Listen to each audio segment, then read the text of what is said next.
Welcome to Drive the Daf. Clear, structured explanation of the daily daf in 20 minutes. You can even follow in the car. Eruvin Daf Chav Zayin is the first daf in the third parak of Masechus Eruvin, the chapter called B'Kol Ma'arvin, and it switches topics from what we've been discussing thus far, which is how to fix a mavoi so that you can carry within it, to the subject of Eruv Tchumin and Eruv Chatzeris. The Mishna will discuss the proper way of setting up an Eruv Tchumin and Eruv Chatzeris. It's food-based, so we'll be discussing primarily what type of food you could use and how much access you need to the food.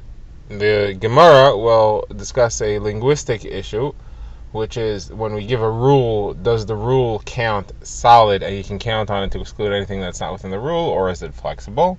And then we'll discuss deeper into the halachos of water and salt, which is the primary foods discussed in this Mishnah. So the Mishnah begins, and it's the last few lines in Daf Chavav. The Mishnah is discussing making an Eruv Tchumin and Eruv Chatzeris. There is a similarity between the two. Just to get the concept straight, an Eruv Tchumin is where you set up your primary residence for Shabbos in a different place than you are. When Shabbos begins, normally your residence would be where you are, and then you would have 2,000 amos all around where you are as your tchum. However, you can identify a different place as your residence, and that's by leaving a significant amount of food there, because where you put your main meal, where you put your food for the day, that's where you live. We consider that that's your actual residence. It's the food, it's what supports you, it's a primary part of your life, and therefore wherever you set up the food, that's your residence. Now it has to be food which is food for you. You have to be able to eat it possibly, and you have to be able to get to it. Otherwise, what use is it for you as food? We'll discuss that more specifically.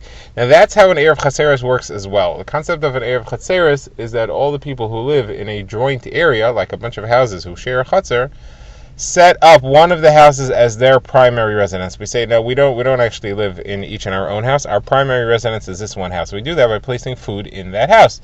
Food which we own, we place in that house. That's our primary residence. And therefore we are all partners in one corporation which exists in that house, and that's why we own the entire chutzner together and all the houses together, and that's why we're allowed to carry between them.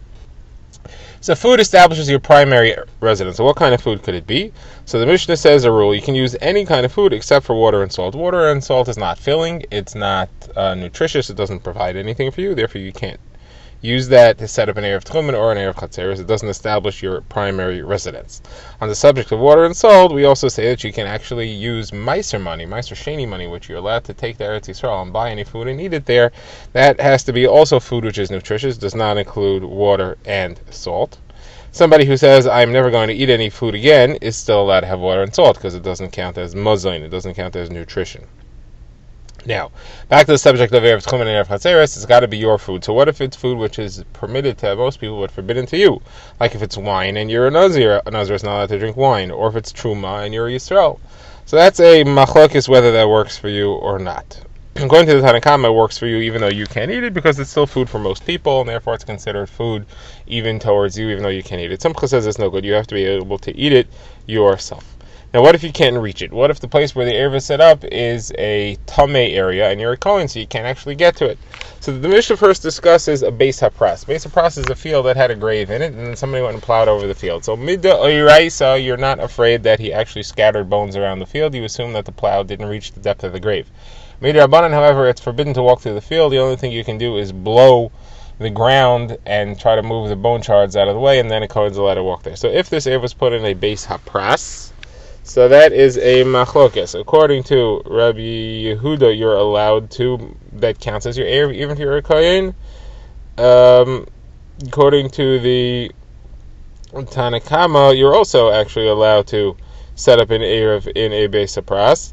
Rabbi Yehuda goes further. Rabbi Yehuda says you're even allowed to set up the Eruv in a cemetery, because there is a permissible way to get to the Eruv. You could have yourself be put in a box, in a tumah-proof box, with walls, and move between the graves, and that will be a way for you to get to the food, and therefore it's okay. Now, that's the end of the Mishnah. The Gemara now begins, and as always, the Gemara deals with linguistic issues first, and we had seen in our Mishnah that there is a rule. It says you are allowed to use anything for an Eruv, any type of food, except for water and salt. So the Gemara quotes Rav Yochanan, who says, don't count on rules. Whenever we say there's a rule, it's not absolute, because there are always possible that there were things that are left out of the rule. There are exceptions that weren't mentioned, and therefore you cannot just rely on the rule to say that, well, if it's part of the rule then it's permitted, and if it's not part of the rule then it's forbidden. Not necessarily. Rav Yochanan says, even if it says chutz, even if the rule specifically gives exceptions, if it says this is the rule and the following are the exceptions, still there might be other exceptions that aren't listed. So the Gemara wants to know, where did Rav Yochanan say this? Obviously he didn't say it in our Mishnah, because our Mishnah does say an exception, and Rav Yochanan made it sound like he's referring to some other place where it would say exceptions. That means where he was speaking, the sugya he was referring to wasn't one that had an exception within it. It didn't say exception, so that's not ours. So where was he? So he was talking about mitzvahs that women are obligated in, and the rule over there is given as follows. It says anything which is a mitzvah saseh shezman grama, a mitzvah which can only be performed at certain times, otherwise it's not relevant. Women don't have to do that. Anything which is not a time relevant mitzvah saseh, then women are obligated in those. Of course, women are obligated in all mitzvah the rest of that is lo saseh. There's something that they are not supposed to do. They're obligated to avoid those. So that is the rule, but there are obviously exceptions to the rule. For example, women are obligated in matzah, even though it's only can be eaten on the first day of Pesach, is the only time that there's a mitzvah, the first night of Pesach. They're also obligated in the mitzvah of simcha on Yontif, which is also obviously something that is only then. They're also obligated in the mitzvah of Hakel, which is listening to the king read Sefer Devarim. These are all psukim that include them. They're obligated in all of these, even though they're time-bound. And of course, there are mitzvahs that are not time-bound, that they don't have to keep, such as learning Torah. There is a pasuk that says you teach it to your sons. You're not obligated to teach it to your daughters. Puravu, having children, women are not obligated in that. It's not a mitzvah for them. And Pidina Ben, a mother is not obligated to give her son to redeem her firstborn son. Only fathers are obligated in that. These are all non-time-bound mitzvahs, and they are exceptions. So we have 6 exceptions to the rule. So on that, Rabbi Yochanan says the rule is not absolute. Don't count on rules. And then he adds, even if it will say that even if it'll list exceptions for you, which is not what he was talking about. In his case, it didn't say any exceptions. It didn't say any exceptions to that rule. Rabbi Yochanan just pointed out the exceptions. But there are exceptions, and therefore you can't count on it, even if it says a rule, and even if it says exceptions. Now Abaye, or possibly Rabbi Yirmiyah, adds another example of this, as well as another example is also added by Ravina. Another example of rules that have exceptions. Abaye is referring to a zav. The halacha is that a zav is mitame. He makes tumah on anything which he's carrying, or anything which is carrying him. Anything he's holding, or anything which is above him, and anything which he's on top of, he's sitting on. That is, the things that he's holding or are above him are called el yonei shel zav, above the zav. The things that he's sitting on or carrying on are called tachtonei shel zav, under the zav. A zav is somebody who had a type of physical emission that makes him a av hatuma, a yavos hatuma. So the Mishnah gives that rule, and it also gives exceptions to the rule.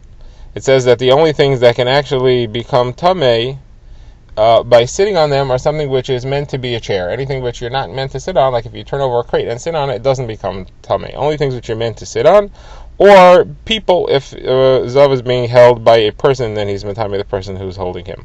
So the Gemara says, and there are exceptions. The exceptions are, for example, something he's riding on. So the Gemara says, what do you mean riding? How's he riding? He's sitting on what he's riding. That's included in the sitting. Whereas no, it's referring to the handle of a saddle. Handle of a saddle, he's matame by riding, even though he's not sitting on the handle, he's just holding the handle, he's still matame, even if he's holding the handle through something, so he's not actually touching it, he still transmits tumah to that. So you see, the rule is not solid, even though it gives exceptions. Okay, Ravina's example, is possible that it's Rav Nachman said this, is that it's talking about our Mishnah. His example is our Mishnah, where it says you can create an Eruv with anything except for water and salt. So Gemara asks, that's not all there is. There is also mushrooms and fungus that doesn't count as food as far as this halacha goes. So you see, even though it gives a rule and it says an exception, still it's not a solid rule. There are other things that could be left out of the rule that weren't mentioned specifically. Gemara now focuses its attention on the concept of water and salt. We had seen 2 halachas about water and salt. It's not considered food as far as setting up an Erev Chatzeris, and it's not considered, or an Erev Tchumen, it's not considered food as far as using Meiser Sheni money to purchase water and salt and eat it in Yerushalayim. So the Gemara says on those two halachas we had the following statement: that's only if it's water separately and salt separately. Each of those alone doesn't count. But salt water is a dip that you use for food, and therefore it counts as food, and you can use it. Now, which of those two halachas was that said? That is the difference between Rabbi Eliezer and Rabbi Yosi bar Chanina. Which one was it said? We don't know who said which, but one of them said on one of those halachas, the one that said on a different halacha. The Gemara now makes the point that in Erev Chaseres only has one requirement, that has to be food. However, Ma'aser Sheni, it really says fruit. Not only is it supposed to be food, it's also supposed to be derived from some sort of a fruit. So the one who says that you could use salt water for an Erev would not necessarily say that you could use it for fruit. The one who says that you could use it for fruit, meaning it for Ma'aser Sheni, would certainly say that you can use it for an Erev. Now, this was a conversation in Bavel. The Gemara now reports that Rabbi Yitzchak came. This was in Eretz Yisrael. The Gemara now says that Rabbi Yitzchak brought this halacha from Eretz Yisrael to Bavel, and he said it over, and he asked the kasha on him. Kasha is you have a brayso where Yehuda ben Gadish said in front of Rabbi Eliezer that you're allowed to use tzir of fish for Ma'aser Sheni. You're allowed to buy fish tzir with Ma'aser Sheni money. Now, what is tzir? Tzir is the liquid that drips out when you salt fish. It's a very sharp brine. It's a very salty fluid, and therefore it's just like salt water. It's even better than salt water because it actually has some fish oil in it. So he said that you're allowed to use it, but Rabbi Eliezer said it can be, and if you heard that halacha, it must be that that's only true if there's actual fish pieces in there. If there's no fish pieces in there, then it wouldn't count. So you see that Rabbi Eliezer disagreed, and he said that you cannot count salt of a fish tzir. That can't be Ma'aser Sheni. So certainly not salt water. So Gemara says no. So and even Rabbi Yehuda, who said that you could use it, he always said it about fish tzir. Wouldn't say it about salt water, which isn't fish tzir. So Gemara says no. We're referring to where you have oil in the salt water with oil in it. So the Gemara asks, very funny, if there's oil there, so then you're allowed to buy it because of the oil, not because of the salt water. What does the salt water have to do with it? So the Gemara says, no, the situation is where you're buying the oil, but the price goes up because you're also buying salt water. And therefore, you're not paying for the salt water directly, you're saying that this is the price of the oil, but included in that, the price went up for the salt water that's in it, and you're adding extra value from your Ma'aser Sheni money. You're using Ma'aser Sheni money indirectly, what we call the havla, to pay for salt water. So that you're allowed to do. So the Gemara says, is that true? Halacha, you're allowed to pay more for Ma'aser Sheni food, like oil, in order to get non-Ma'aser Sheni things for it? So the Gemara says, yes, you are. Yes, you are. And it's a drasha which is brought by Ben Bagbag. The pasuk says, when it says that you're allowed to use Ma'aser Sheni money to buy, it says you can buy whatever you want. You can buy cows, you can buy sheep, and you can buy wine, and you can buy beer. So now, why do you have to list those four things if you're saying I can buy whatever I want? So each one adds halacha. You can buy cows, even though part of the money is spent on the skin. You can buy sheep, even though part of the money is spent on the wool. You can buy wine, even though part of the money is spent on the beer, on the wine barrel, and you can buy beer even if part of the money is being spent on a temed, which is where you just soaked water on a lot of grain and it puts very little flavor into it. So you see, you're allowed to pay more for non-food items, for the skin, the leather, the wool, the barrel, and the water, even though it's not things you're allowed to buy with Ma'aser, since it's included in something else that you are allowed to buy, therefore it counts and you're allowed. The Gemara now says that Rabbi Yochanan has a kasha here. The drasha that Ben Bagbag said is very nice. It has an explanation why we have four things here, why we mention the cows, the tzayin, the wine, and the beer. Each one teaches me that you're allowed to use Ma'aser Sheni money to buy something which is not edible itself, as long as it's included in the price of something which is edible and is food. But the question that Rabbi Yochanan says is, why do you have to mention all four? You can teach me that once, and I'll learn the other ones. So Rabbi Yochanan is not troubled by all of them. He says, actually, three of them I understand. There's only the cow that I don't understand. Why do you have to mention the bakar? The other three, I understand that there's a chiddush in each one, you can learn from the other ones. But the cow, I don't think is going to explain why. And he went as far as to say that if anybody could explain this to me, I'll carry his towel for him on the way to the bathhouse, which is an expression of that he really thinks that there is no explanation here. Now, why is he satisfied that you could explain why you need each of those besides for the bakar? So he says as follows: if it wouldn't say tzayin, then I wouldn't be able to figure out that you can use Ma'aser Sheni money to buy a sheep and use it to pay for its wool as well. I wouldn't be able to learn that from the cow, the fact that you're allowed to use Meiser Sheni money to buy the cow and its skin, because the skin is not separable from the cow while it's alive. You can't take it off, but the wool you could take off, so you can't learn from there. Wouldn't be able to learn from the wine, because the wine, the barrel serves the wine. It's protecting, it's guarding, it's delivering the wine. So obviously you need to have the barrel with the wine. And I wouldn't be able to learn from the beer, because I would think beer is not referring to beer at all. When it says sheikhar, it just means something which makes you drunk, and that could be a special type of a fig called devela keilis. So you would not be able to derive that you are allowed to use Meiser Sheni money to buy a sheep and use it for the wool as well if it hadn't been specified. Now, as far as the wine, I wouldn't be able to learn that either if it hadn't said wine. Wouldn't be able to learn it from sheep, because sheep, the wool is at least attached to it, but the wine is not attached to the barrel that it's in. And I wouldn't be able to learn from the beer because, again, maybe it's referring to the figs. I wouldn't be able to learn from the cow because that's also attached. And if it wouldn't say the beer, then I wouldn't be able to learn that from anything else, because beer is not really, the water in the beer is not really anything. It's not really any flavor. It's just water. The other things are at least a solid, significant thing. The skin, the wool, the barrel, the wine in the barrel. Over here, what actual fruit is there here? There's just a bit of flavor in the water. That's all this whole thing is. But as far as the cow, why do you have to tell me the cow? You're allowed to buy the cow with Meiser Sheni money, even though part of the money is spent on the skin. I should be able to learn that from sheep. If you're allowed to buy the sheep and its wool, then certainly you're allowed to buy the cow and its skin. You can't. The cow is more obvious. You should be allowed to buy the cow with its skin attached. You can't even get the skin off before you shech the cow. So Rabbi Yochanan says, maybe you'll tell me, no. You know I have to specify cow, because if you just said sheep, I would think that sheep isn't to tell me that I'm allowed to buy the sheep with its wool. It's to tell me that you might think that you're allowed to buy the sheep with its skin. But actually the wool you're not allowed to buy. It's only sheep with skin and cow with skin you're allowed to buy. But wool you're not. Wool you have to shave off. So he says that can't be, because then what would be the reason to say tzayin? What would be the reason to teach that halacha with sheep? If you were trying to teach me skin, you could teach that halacha with cow. If you're going to mention sheep, obviously it's coming to teach me that there is a halacha of sheep, that you can use it for the skin, the Meiser Sheni money, and therefore for the wool, and therefore I could also figure out on my own that you're allowed to use it for the skin, and that would apply to the cow as well.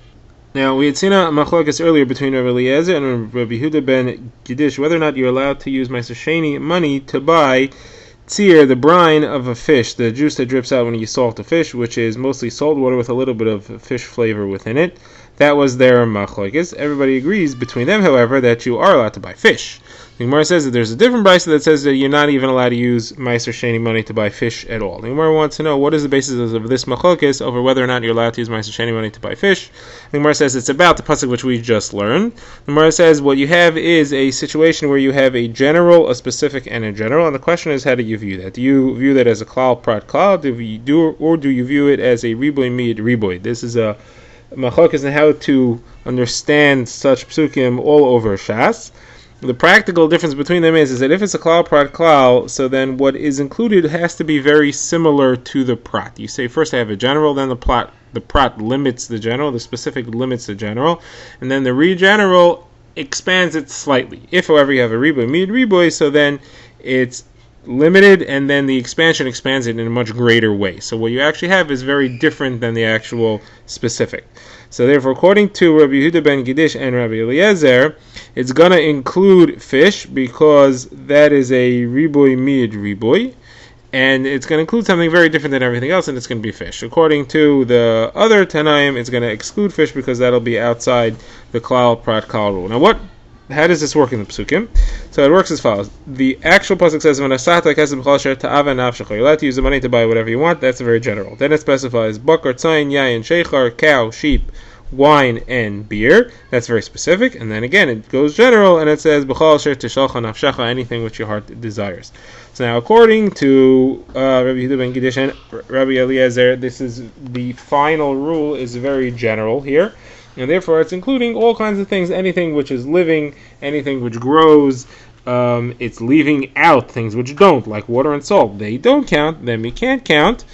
but it's including fish. Fish are things that you are allowed to. They're very similar to the other things on the list of specifics. However, according to the other Tanaim, it's a klal part klal, and therefore it's very specific. And the specific is that it has to be something which is a fruit or which comes from another animal and which is basically grown from the ground. It's either fed from the ground or grown from the ground. Just like sheep, cow, beer, which is made from hops, and wine are all basically supported from the ground. That's what it has to be, but it does exclude fish. Now there is a different brisa here which has a slightly differently. It's not about being grown from the ground. It has to be vlad vladei sa'aretz. It has to be when it was created. It was formed from the earth during the 6 days of creation. So Gemara says, what's the difference between the brises exactly? They seem to me to be exactly the same, whether you say that it has to be gidule karka, grown from the ground, or it has to be something which is from the ground in its 6 days of creation. So Abaye says the difference is fish. Fish counts as if it's grown from the ground, but it doesn't count as it was not created from the ground in the 6 days of creation. Now, this is the end of the daf. The Gemara is obviously going to ask, how could you call fish something grown from the ground? But we will save that for daf. Drive the Daf is a project of the Grand Woodlands Shul and is presented by Rabbi Yitzchak Landa. Find us on YouTube or subscribe to daily emails by emailing drivethedaf@gmail.com.